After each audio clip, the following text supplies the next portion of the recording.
Welcome my YouTube channel dreamers team Vestige अफिसियलमा myself Anil Tharu diamond director Vestige. आज चाहिँ म हेल्दी लिभिङमा आइडी कसरी बनाउने भनेर चाहिँ सिकाउनेवाला छु।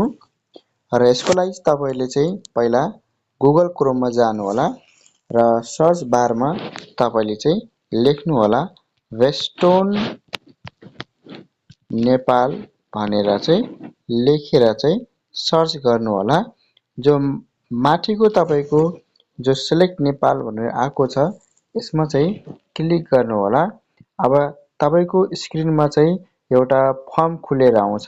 यसमा चाहिँ तपाईले फिलअप गर्नुपर्ने हुन्छ।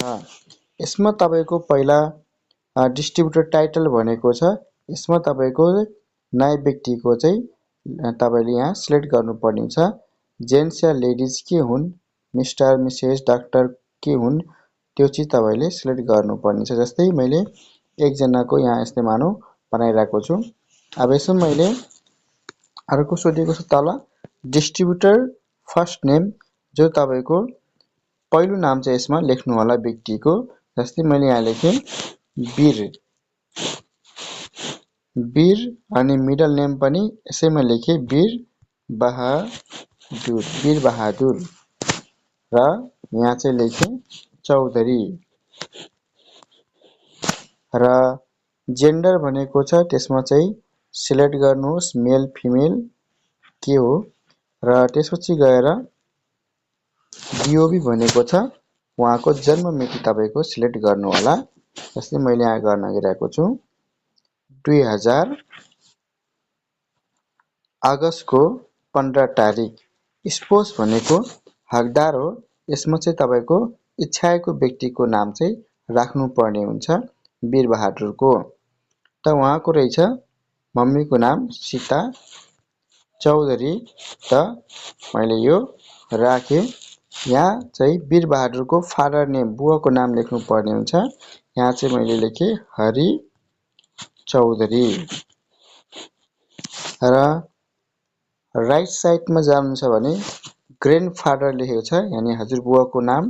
यसमा चाहिँ बाजेको नाम चाहिँ लेख्नु पर्ने हुन्छ। त्यसमा चाहिँ श्याम चौधरी भनेर मैले चाहिँ लेखे। यसै बीचमा चाहिँ यहाँ चाहिँ एड्रेस लाइन 1 मा तपाईले चाहिँ जिल्ला लेख्न सक्नुहुन्छ बर्दिया। एड्रेस लाइन 2 मा तपाईले लेख्न सक्नुहुन्छ मधुबन। नगरपालिका तपाईले लेख्न सक्नुहुन्छ वार्ड नम्बर 3 भनेर र यहाँ चाहिँ तपाईले 3 मा चाहिँ गाउँ लेख्न सक्नुहुन्छ बेलवा भनेर। यहाँ चाहिँ पिनकोड लेख्नु पर्ने हुन्छ बर्दिया जिल्लाको 21800। हरेक जिल्लाको पिनकोड फरक हुन्छ र यसमा तपाईको चाहिँ इमेल आइडी चाहिँ लेख्नु पर्ने हुन्छ। कसैको पनि लेखे पनि भइहाल्छ इमेल आइडी र यसमा चाहिँ तपाईको सिटिजनशिप नम्बर भनेको छ। यसमा चाहिँ नम्बर तपाईले चाहिँ लेख्नु पर्ने हुन्छ वीरबहादुरको र मोबाइल नम्बरको तल डिस्ट्रिब्युटर आइडी भनेको छ। यसमा चाहिँ कुनै पनि प्रकारको एउटा आइडी सिलेक्ट गर्नुहोस् वीरबहादुरको र यहाँ चाहिँ मोबाइल नम्बर पनि यहाँ लेख्नुहोस् जो मोबाइल नम्बर छ। त्यसपछि तपाईको तल सोधिएको छ कपी टु विटनेस। यसमा चाहिँ तपाईको फुल नेमको तल विटनेस आइडी भनेको छ।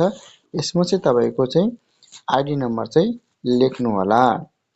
लेखिसकेपछि तपाईले चाहिँ भ्यालिडेट गर्नु होला र आइडी मिलेन भने चाहिँ तपाईको यो चाहिँ भ्यालिडेट हुँदैन।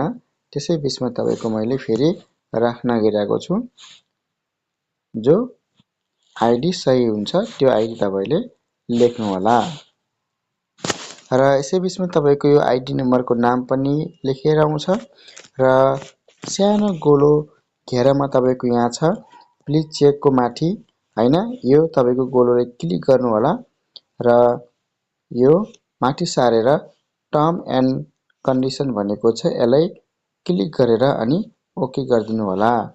त्यसपछि गएर यहाँ चाहिँ जो क्याप्चा लेखेको छ स्मल क्यापिटलमा त्यो चाहिँ तपाईले यहाँ चाहिँ लेख्नु पर्ने हुन्छ सेम र यो चाहिँ गरे। यति गरिसकेपछि तपाईले तपाईको डकुमेन्ट जुन छ ह्याली लिभिङमा आइडी बनाउने जो कम्प्लिट भइसकेको छ। यति गरिसकेपछि तपाईले सेभ गरिदिनु छ भने तपाईको स्क्रिनमा चाहिँ तपाईको मोबाइलमा पनि मेसेज आउँछ आइडी नम्बर तपाईको।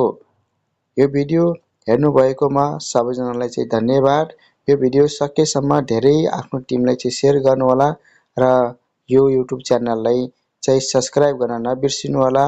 यस्तै भिडियोहरू आउनको लागि थ्यांक यू।